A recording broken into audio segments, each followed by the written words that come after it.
So just to kind of give you a flavor around how different your and our future is going to be. So this is a picture, which is not my picture, but it comes from the International Energy Agency. This is the kind of the gurus who actually talk about what's the world going to look like, what's the energy we need to do to get if we want to get to net zero, sustainable world where we reduce greenhouse gases. So look at the picture behind me. At the moment, it's 80-20 rule. 80% of what we use on energy in the world comes from oil, gas, coal, and basically the big three. That's what makes us up, and 20% comes from renewables. By 2040, we almost need to shift it the other way around. It almost needs to be kind of 80% renewables, 20% oil, gas, and coal, and that is a massive shift. And that shift is going to happen on your watch. Yeah? So we are the first generation who see the impact of climate change. We're also the last generation who can do something about it. And that's going to be quite a fundamental issue, because it's going to mean we're going to have to replumb, rewire, repurpose the world. Right? And that's the interesting challenge you're going to have, what we see happening at the moment. And why is that really relevant? Is the first thing is, this is what governments pay attention to. Every government has to put a submission in as part of the COP, the United Nations Conference of Parties conference, what their targets are to reduce emissions. Every country has done it pretty well in the world, including Brazil and the UK, so they are committed to reduce emissions. They also are committed to reduce the use of oil and gas and the consumption of it, which is a fundamental shift. So to make this picture work is going to cost a huge amount of money. So currently we're spending somewhere between $500 billion and $800 billion a year on oil and gas activities. To make this picture work, this probably costs us somewhere between $2 and $3 trillion a year. So if you think about all the money spent in the UK at the moment, every single year for the next 30 years, that's the kind of order of magnitude. This is going to require an enormous amount of change of activity, and it includes your community, because a lot of the new activities, new wind farms, new solar, new other activities will require new legal agreements, new activities. It's a complete overhaul of what's going to happen. So this is massively exciting, but also hugely kind of complicated to do. So that's what's going to play out. But actually things have changed in the last kind of 12 months. This is my job to kind of observe it, but when I was commenting on the market before COP26, it was only about one thing, and that was about the climate emergency. If we look what is happening now, it's about the cost of living crisis, it's about health crisis, it's about, we'll talk about COVID-19, we'll talk about COVID-22, COVID-23, all the other complexities we need to deal with. It's about supply chains. Anybody see what's happening in Shanghai? Kind of the container ports being kind of locked out, real problematic. So we have real other challenges coming up, which is kind of impacting what is playing out in this picture.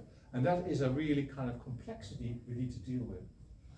So not every country in the world is similar. And what is here is behind me is a map of the world, which is worth looking at. It's color-coded. I don't know why I do it, because I'm colorblind. I have no idea why I color-code anything. But it's actually interesting. This is about the CO2, so carbon emissions per country in the world per capita. So if you look about all the emissions of a country, you divide it by the population.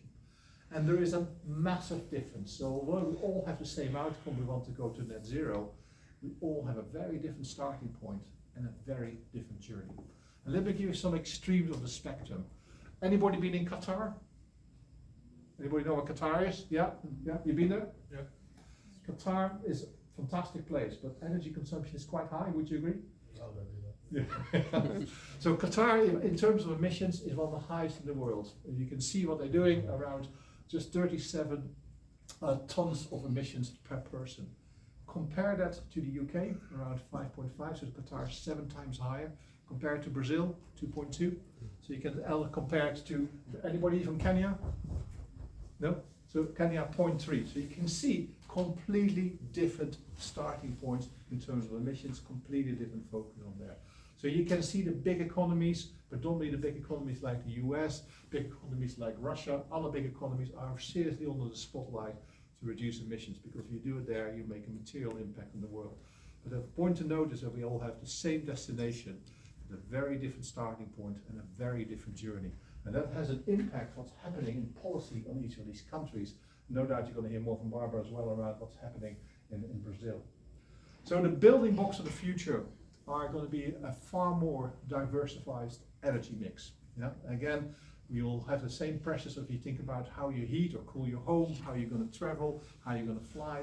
All needs to be low carbon, and that's going to be the big focus. But where is this energy going to come from?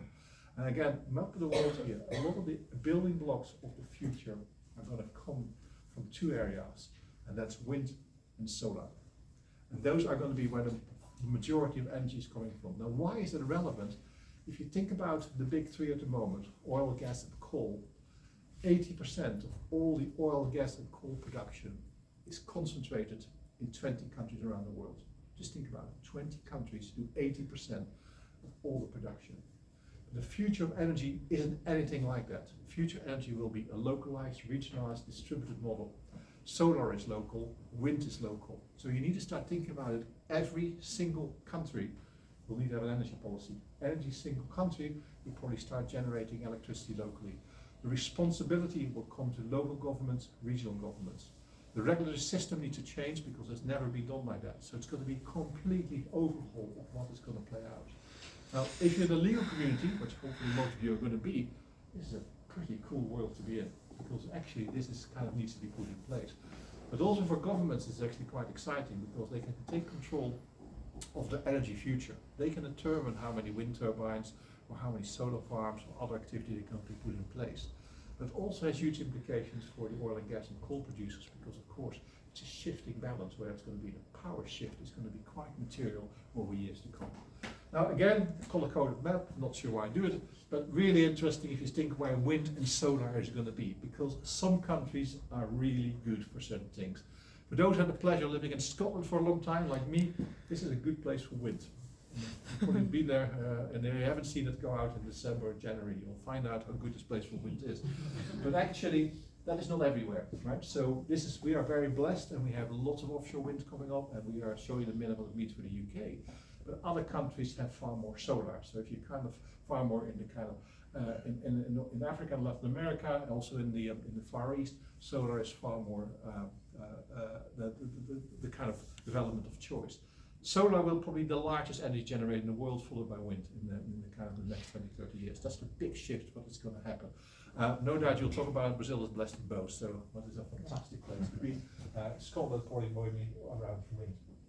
So let me talk about the UK energy mix, because we talk about this is already happening, and the answer is no, it isn't. This is a picture, not from me, this is a picture coming from government very recently. And this shows you what the UK consumption is for energy over the last so many years. And you can see, despite all the fantastic things we're doing in the UK was one of the first countries in Europe to put net zero into legislation and making this happen, and saying is we absolutely clear what we want to achieve. Still, about 75% of all the primary energy we all use for our transport, for our heating, for everything else we do, comes from oil and gas. Quite remarkable if you think about it. That's a starting point we're in, not the same as the rest of the world. And actually, when we think about electricity generation, around 40% of all the electricity we use in the country comes from burning gas. So, although the UK has a long way to go, it's kind of you also need to know where you're starting from. And again, this is very different. So, massive challenge. But also a massive opportunity. So what is going to be different on the generation side is what's in the picture here behind me. So the first thing we'll see happening, and this is the British Energy Security Strategy, was published in April this year. Previous government, I should say, because the government has of course shifted a little bit, but I think it's still very valid. The big things to look at is not so much the numbers, but the change. So you see a massive increase in offshore wind capacity between now and the back end of this decade. This means we have to install, if we want to deliver these targets, over 3,000 wind turbines kind of over the next 8 years. Put it in perspective, that's over one wind turbine every single day for the next 8 years. So what we're going to do is we kind of move away from building a platform or building a facility. We're going to industrialize energy generation. It's literally like building buses. Yeah, that's what we're going to do, because we build these wind towers, install it, and basically it becomes a kind of continuous process. So we were shifting the energy system quite a lot. Hydrogen is also becoming quite big. At the moment, it's very little hydrogen production, but it will go up by a factor 10. This is really to kind of decarbonize hard to decarbonize sectors. Industrial sectors where there's a lot of heat required, heating sectors, things you can't normally do with electricity. For electricity, you can plug in your electric car, you can do your electric heater. But for industrial processes, for trains and for buses, it doesn't really work as simple as that, so you need something like hydrogen. So massive increase around that. Also carbon capture and storage. As I said, we don't want the CO2 to go into the atmosphere, so we need to capture that. But the flip side is that the industry, in the oil and gas industry, the traditional powerhouse of what kind of fueled the UK, is going down. Now this is a picture for the UK, it's actually the picture for most of Northwest Europe. It's also probably a picture for most of Northwest America, North America. So very big shift happening. And I said it happens in a lifetime, this is happening in the next 10 years, right? So this is a massive kind of a change what's taking place. But don't take my word for it, there's a lot on this thing. It changes our society. I just want to give you a flavor how different this is going to be. Who's driving a car here? Anybody driving? Put your hands on. There must be more than 3 people driving in the room. Okay. Anybody have an electric car? Anybody electric car? No? Anybody hybrid car? Other than me? Okay, interesting. If I were to speak to you in 10 or 15 years' time, it would be completely the other way around. You all have an electric or hybrid car, right? This conversation would be completely different. There are 39 million vehicles on the road in the United Kingdom at this point in time. We need to shift 39 million vehicles to either electric or hydrogen or something else. That needs to happen in the next 15, 20 years. Massive change. And then pick another one where this, we need to completely change our network capacity. Our current network for electricity is set up big power stations near cities. That's how we done it. We put a power station, particularly a gas-fired power station or coal-fired power station, near big cities. And really around proximity. Our network and all our wires are connected to do that. In the future, most of the electricity comes from wind generation somewhere very north of Scotland, because that's the windiest place is going to be, miles away from population elements. We haven't got the motorways of the wires to make it work. There's not enough capacity to take all the electricity there. Completely need to kind of change that around. So we have massive shifts happening, and again, it's no good building a wind farm if you can't put it to the electricity system. So you're going to have to build that all in parallel. Solar. Anybody got solar on the house or anywhere solar? Nobody? 1, 2, fantastic. What have you got? In Brazil. Yeah, solar. You have Yes. Personally solar generation in your house. In Brazil, it's very common. You have solar as well? Yeah, solar panels. Okay, 2. In the world where we talk about this, probably again the exception in 10, 15 years time. There's only 2 people probably who will not have solar. This is the shift that's going to take place. This is a shift in terms of what we're going to eat, how we're going to live, how we're going to put reforestation of countries. This is what governments are now currently working with. So this is probably the biggest change in systems, and that's why I think it's brilliant to raise it here, even if you're not an energy person. In the interest of time, how do we get this shift to happen? And this is some huge amount of work done by people around. There are probably 2 parts of it. Some will be technology. So for those who can buy an electric car or a hybrid car, you just buy a car and you can make the shift. Or you can solar panels, which we already have done, a couple of people in the room here, or heat pumps, whatever you want to do. It's a technology solution. The vast majority is not. The vast majority is about us and our behavior. Right? It's about how we change. So I'm going to ask you the question, and be very honest with me. How many of you have changed your behavior over the last year in terms of how you use energy? Anybody? Okay, I'll put you on. What have you changed? I've changed the consumption, the volume of energy that I'm using. So use less? Yeah, the same thing. Use less? Useless. Use less?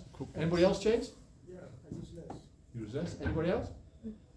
And this is interesting. Please don't feel ashamed. It's not about you. This is about society. It's how do we get people to change their behavior? Yeah?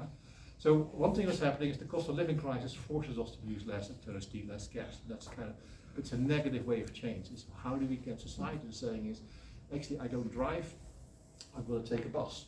I take a bus, but not just a bus, I'll take a hydrogen bus. Make these choices. And that is the biggest shift we need to make from a cultural perspective. 40% is technology roughly, 60% is behavioral change. And that is a massive implication for what we want to do. So the last thing I'll do before I close and hand back for Leon for the break is this question around what's it going to mean to our jobs? Because actually, it's all great to hear that everything is changing, and some people like change, some people do not. But actually, will we have jobs? And this is a picture we did here at RGU, and a while ago we looked at think about how many jobs we have now to support the offshore energy industry in the UK. So this is all the jobs in the offshore energy sector. And it's about 160,000 people work in this industry. And if you think about the ambitions I showed you, all the big targets for wind, for hydrogen, for CCUS, and all the change for oil and gas is taking place, we probably need about 200,000 people by the back end of this decade. We need more people to deliver that agenda. And that's quite exciting because actually it's not about jobs disappearing, it's actually more people doing really interesting jobs, value-adding jobs. At the moment, about 80% of these offshore energy jobs are in oil and gas. So 8 out of 10 work in oil and gas. If we deliver the ambitions set out by government, 2 out of 3 will work in renewables by the back end of this decade. So this is not a shift of what is taking place in what was happening in society. This is a shift in the jobs we do. And this is a massive change that's taking place around how we prepare for that. Because of course people look at their career. We can see, particularly in the UK, Northwest Europe, and there isn't a 25, 30-year career in oil and gas necessarily in this part of the world. So therefore, how do you make sure your skills, your capabilities are ready for that kind of new world? And that's what we looked at. Also when you follow the money, where's the investment going in? Where the investors are going to put the kind of hard cash. And the hard cash is more and more going towards delivering renewables, delivering net zero. So we can see a big issue. Now the good news is that most people have very transferable skills, which is really helpful. So let me stop on what it means for the legal community. Roughly, just under 10% of all the people working in the UK in the offshore energy industry work in commercial, business development, legal and finance. Only roughly 1%, so 1 out of 100 people in our industry work in legal. But these people are going to be absolutely fundamental to actually develop that kind of plan. So actually we're going to need more lawyers, and we need lawyers who are very much happy, can deal with the change, can focus on the energy transition, can actually help us kind of replumb, rewire and repurpose what is currently in place. We don't think that's unique to the UK. We think it is kind of consistent on other bases, and no doubt Barbie will talk about it as well. So within this time, let me just summarize it. The world is changing. I said earlier, we're the first generation who see the impact of climate change, the last one that can do something about it. It is our collective responsibility. And that's why this is hugely important when you think about it. It doesn't matter if you're an engineer, it doesn't matter if you're a technician, it doesn't matter if you're a finance person or a lawyer. This is only going to work if we all kind of have a collaborative way of working, because this is such a big change. This change can only come by kind of fundamentally kind of doing things differently. It's not about incremental activity. That's the excitement, that's the opportunity. Again, I put it here for energy, but actually this is a change in society. So actually I think whatever you're going to do, kind of take this away, you are at the center of something which is going to be quite big, and actually going to affect you whatever way you want it to make. And whatever you want to do, it is going to be an exciting opportunity for everyone here. I'm going to stop there, and I'm going to head back to Liam. Thank you.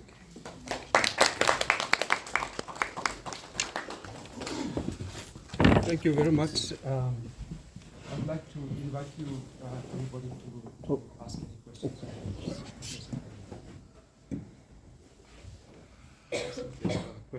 Question, yeah, shout it, because I can't hear very well, right? Thank you, Prof, for this very deep and exciting paper.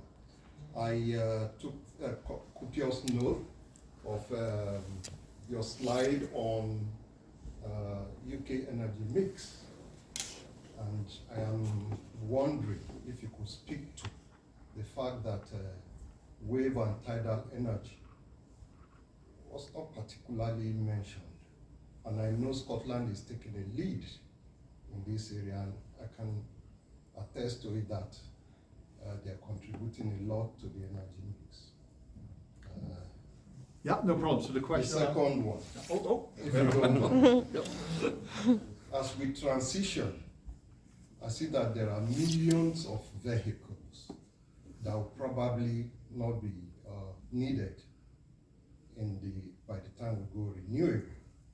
And there are measures to put in technologies to make sure that these vehicles don't end up in Africa. When probably they will pick them up as junks keep using, and that will slow down the transition in Africa. Thank you. Right, it's two super questions. Let me start the wave and tidal first, and then I'll pick up the domestic vehicle one. So wave and tidal is in the equation, but the thing is, it's all about where are they in the cost and efficiency curve. The thing about solar and wind, there's been so much work done that actually the cost curve is really attractive. Wind at the moment and solar are actually more cost competitive than using oil and gas, right? So it's quite interesting. If you think about it, it's not just for doing it for the energy transition, it's actually doing it for hard economic facts. Tidal and wave are not yet there, right? So there's some really good research being done, some really good projects being done, but it is happening. So hopefully, when you do see my presentation in years to come, you see a slice of that. Your second question, and again, it's partly a technical question. It's another one. There's a lot of morality behind it as well, right? The moral obligation. But let me give you a different perspective, right? And this maybe I put a question back onto you. So there's a choice. If I have a 10-year-old car in the UK, and a 10-year-old petrol car, and I buy a brand new petrol car, the brand new petrol car is actually better in emissions than my old petrol car. So what's the shift? Should I stay in my old car and wait for electric to come, or actually do a better for the environment to get a better petrol car and then shift it, right? So my question back to you is what is the choice? If I have a whole host of cars, I won't pick any continental country, right, where they are 20, 30 years old. I'd rather have cars which are 10-year-olds than 20, 30-year-olds on, so I can see it because it can shift quite quickly. Because if it takes too long to get to electric, you might as well do an in-between step. So I would hate to have kind of things shifting from place to place. You just move peas on a plate, doesn't help. But if it means that you actually reduce emissions in the process, that actually is something maybe we wanted to think about. Yeah. I was just going to ask a question. Thank you for that insightful presentation. I was just going to ask in relation to the opportunities that are available in this transition and the ecosystem. Looking at the opportunities globally, from an African perspective, what are the incentives to make this change when you compare the low level of emissions at the minute in Africa compared to the most of the other industrialized world, plus the high level of resources in this transition that we're seeking to move away from in Africa. So what then would be the incentive for this transition? I know it's a global common, this issue, but looking at it from an African perspective, how do you speak to that? So there's a couple of dimensions in. The first thing is the point I made around energy is becoming local. Again, 80% comes of the production of oil, gas, and coal comes from 20 countries. Some in Africa, right? And most African countries do not have that production. So actually, they start importing, and they have a choice. Am I importing expensive oil and gas, and which means somebody else controls my destiny, or am I putting in lower cost solar and wind? I completely control my destiny and provide more reliable, lower cost electricity to my population. I think it's a pretty easy equation, right? You're going to go for getting solar and wind local rather than importing expensive activity, because I think it drives more economic activity in that one. So I think what we find here is that the solutions are probably far more focused around transforming economies. The other thing which I think is a particular area, and again Africa, I've been in different African countries and also different other parts of the world, so it's not just about Africa. There's a real opportunity, and think about the mobile phone world, right? We at the moment here in this country still have landlines, and we have 3G, 4G, right? Imagine you forget all these steps and you go straight from whatever to 5G or 6G in one go. And that's what we can do with the electricity, with the world we currently have in front of us with the energy transition. We can start putting the latest, best solar, wind, battery systems into countries which never had that. So you just jumpstart an economy by just skipping 3G, 4G, you go straight to 5 and 6G equivalent. And that is the opportunity I think we have, not in Africa, Latin America, Far East. Same issue is actually shifting the system, putting technologies in which are currently not being used. And that is a great opportunity because it is going to become local. Yeah, and that I think is why I think the benefit comes in. The other flip side is what I think what goes with it is the age profile, right? If my memory is right, Africa is one of the youngest age profile. From memory, the average age in Africa is around 18 or 19. There's a huge population that are going to start using and becoming in an age where they start using more electricity and energy. Providing that solution fast can be a massive economic boost for Africa if we get that kind of low energy solution in place as well. Thank you. Frank, with regards to the energy transition, if I may, it seems like it's it varies within sectors. For example, the transportation sector, I'm not sure how compatible things like or sources like wind and solar would be in the transportation sector. So I think in terms of commentaries and opinions, things like sources like renewable hydrogen, and as we know, the UK has joined a host of other European countries to bring in renewable hydrogen strategies. So, how feasible is that? Is renewable hydrogen in say 10 years, given the high cost of producing renewable hydrogen, not just renewable hydrogen, but clean hydrogen generally? Yeah, okay. It's okay, can I unpack your question? Yeah, absolutely. So the question is, why do we start with wind and solar, right? Why do we start with electricity? And the reason is it's the easiest way to start, right?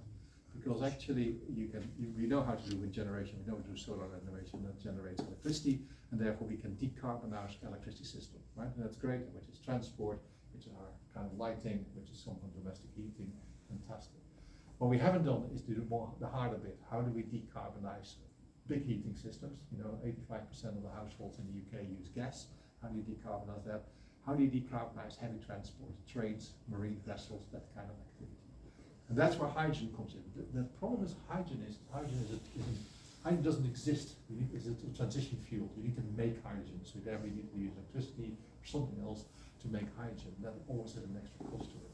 But actually it's a very clean fuel. So if you can do that in a smart way, in a cost-effective way, it is really helpful for heating, for transport, and potentially for industrial processes. So the reason we start with the electricity is because it's the easy bit. When you have enough electricity, you can actually start using electrolyzers to make hydrogen. Yeah? So that's why there's a sequence to it. And then when you have the hydrogen, you can then decarbonize the harder to abate sectors. So that's why the starting point is. Now, will we get there? I think hydrogen has a role to play. I don't think hydrogen is the solution for everything. Okay. Excellent.